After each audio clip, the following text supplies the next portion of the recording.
You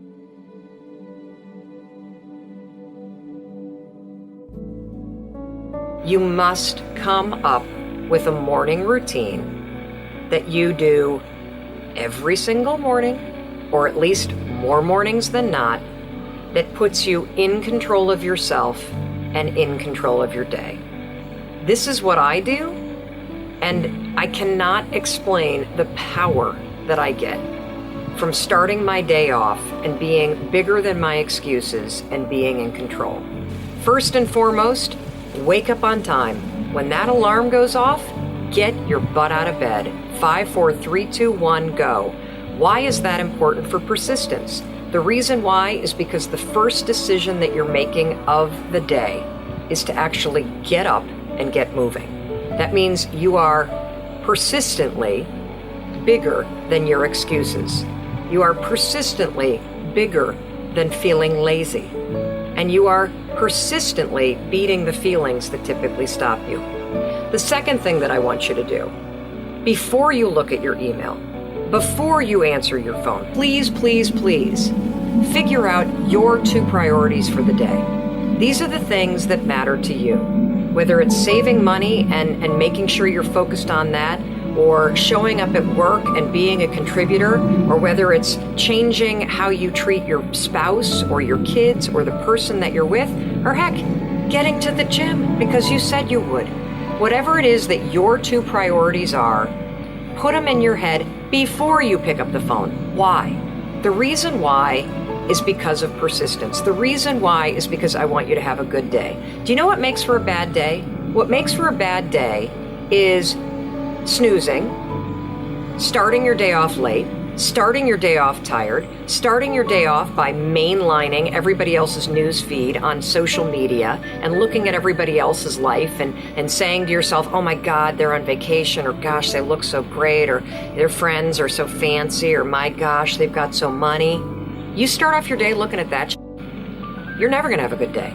You gotta start off your day by getting up on time, figuring out your priorities, and then getting to work on them. One of the commonalities, one of the patterns that you spot really quickly if you interview hundreds of world-class performers, and I just interviewed 130 or so for my new book, Tribe of Mentors, is the fact that they have consistent morning routines. They have some type of recipe, a boot up sequence that they use to win the day in some fashion. And it ranges from, for instance, mindfulness, and that could be mindfulness meditation, where you find, say, Evan Williams, who is well known for Blogger, Twitter, also Medium, who spends time every morning, as I do, with some type of meditative practice. Could be insight, it could be transcendental meditation. You could use an app like Headspace, which I think is a great place to start. And it trains you, it allows you to practice becoming more aware and less reactive so that you're not thrown off by the unexpected challenges and problems of the day. And that helps you to be much more productive and much more centered. You can achieve that in other ways. Gratitude is a common element. So Tim O'Reilly, who's just an incredible entrepreneur, thinker, writer, and thought leader in Silicon Valley, goes for a run and will take a photograph of a single flower on his run every morning, right? And this teaches you to pause and to assess how you're, say, responding to things. So that is a really beautiful practice that can be done with gratitude lists. I use something called the 5-Minute Journal, but Whitney Cummings, incredible stand-up comedian, writer, and much more, also has gratitude lists. And this is, say, naming 3 things that you're grateful for each morning. Tony Robbins does this. Brian Grazer, incredibly well-known, iconic TV and film producer, also does this. I think he's had 180 Emmy nominations or something like that. And that achieves very much the same thing of present state awareness and looking for the positive as opposed to fixating on the negative. There's a reason why the visionary founder of Starbucks, Howard Schultz, rises before the sun. There's a reason why Michelle Obama rises very early. There's a reason why Tim Cook, who's leading Apple, gets up before the dawn. First of all, the hours between 4 and 6 are the time of least distraction in this age of dramatic interruption.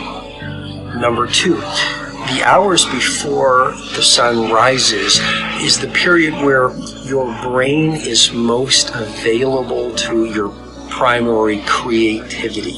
So while you're sleeping, your brain actually washes itself, but also it lets go of the residue of the previous day while you are resting and while you are recovering. When you wake up, your thinking is fresh, your creativity is most pristine, you are most available to access your gifts and your talents.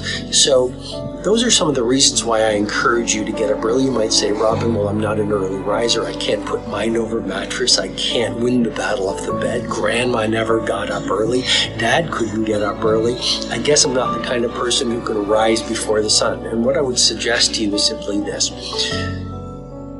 What science confirms, and in particular the data of University College London, you do any new habit, practice it for 66 days, and you will arrive at the place of automaticity. In other words, it'll be easier to run the new habit than not to. 66 days of rising at 5 a.m. will get you to a place where it's easier to get up at 5 a.m. than not to get up at 5 a.m. You'll reach a place of automaticity. In my book, The 5 a.m. Club, I say all change is hard at first, and it's messy in the middle, and it's gorgeous at the end. So you can get up early. You can install habits. As a matter of fact, neuroplasticity, which is the phenomenon that speaks to the fact the brain is like a muscle. The more you flex it and push it, the more it's going to grow. You have that gift. It's not just for Federer and Serena Williams and Oprah Winfrey and Shakespeare and Jean-Michel Basquiat and Steve Jobs and Elon Musk. You have a brain that has the capability to grow and adapt. What is the 20-20-20 formula that lies at the core of the 5 a.m. Club method? Well, the first 20 minutes, move. Sweat. You'll release BDNF, brain-derived neurotrophic factor, which will increase the neural connections of your brain, as well as repair brain cells damaged by stress, and also promote neurogenesis, which is the formation of new brain cells. I know this is a lot of information, but I want to give you great content in this video. Exercising for 20 minutes first thing in the morning from 5 to 5:20, the first part of the 20-20-20 formula, releases dopamine, which is the inspirational neurotransmitter. How valuable is that for your creativity and productivity for the rest of the day? Cortisol.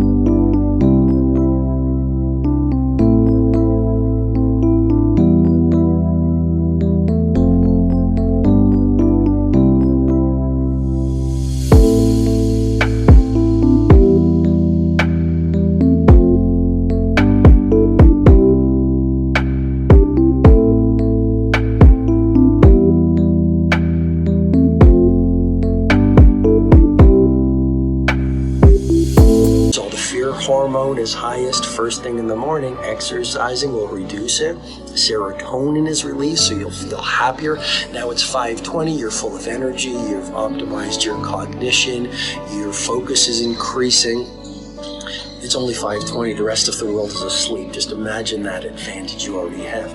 Second pocket for the 20-20-20 formula is all about reflection. We live in a world where people don't reflect anymore. A lot of people are busy being busy, but what's the point of being busy around the wrong things? So for 20 minutes from 5:20 to 5:40, you reflect, you pray or write in a journal, you meditate, you can visualize, you can script out a blueprint for a great day ahead, which habit researchers call a pre-commitment strategy, which actually increases your willpower and your ability to get your most important priorities done. Okay, now it's 5:40. From 5:40 to 6 o'clock, this is the final 20-minute pocket of the 20-20-20 formula.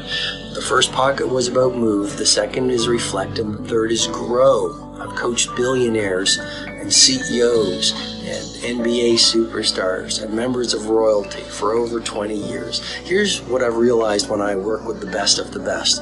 They love to learn. They love to grow. They don't see investing in yourself or investing in your skills or investing in your growth a cost. They think about the value received. So for 20 minutes, what do? You listen to a podcast, you review your journal notes, you read a book, you watch a valuable video, you just do something, you read an autobiography, you do something to grow your capacities and materialize more of the potential you have been born into. Take 2 minutes and make your bed, because that's a success habit, right? If we're talking about positive momentum, the science of momentum, getting things done, checking things off, doing it with excellence, then make your bed. It's worth the 1 or 2 minutes, because again, how you do anything is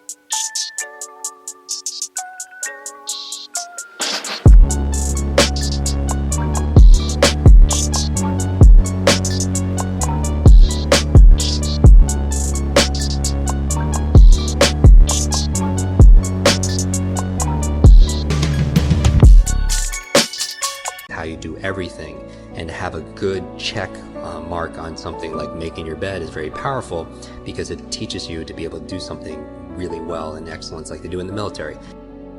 I've been a Navy SEAL for 36 years. Every morning in SEAL training, my instructors, who at the time were all Vietnam veterans, would show up in my barracks room, and the first thing they'd do was inspect my bed. If you make your bed every morning, you will have accomplished the first task of the day. It will give you a small sense of pride, and it will encourage you to do another task, and another, and another. And by the end of the day, that one task completed will have turned into many tasks completed. Making your bed will also reinforce the fact that the little things in life matter. If you can't do the little things right, you'll never be able to do the big things right. And if by chance you have a miserable day, you will come home to a bed that is made, that you made. And a made bed gives you encouragement that tomorrow will be better.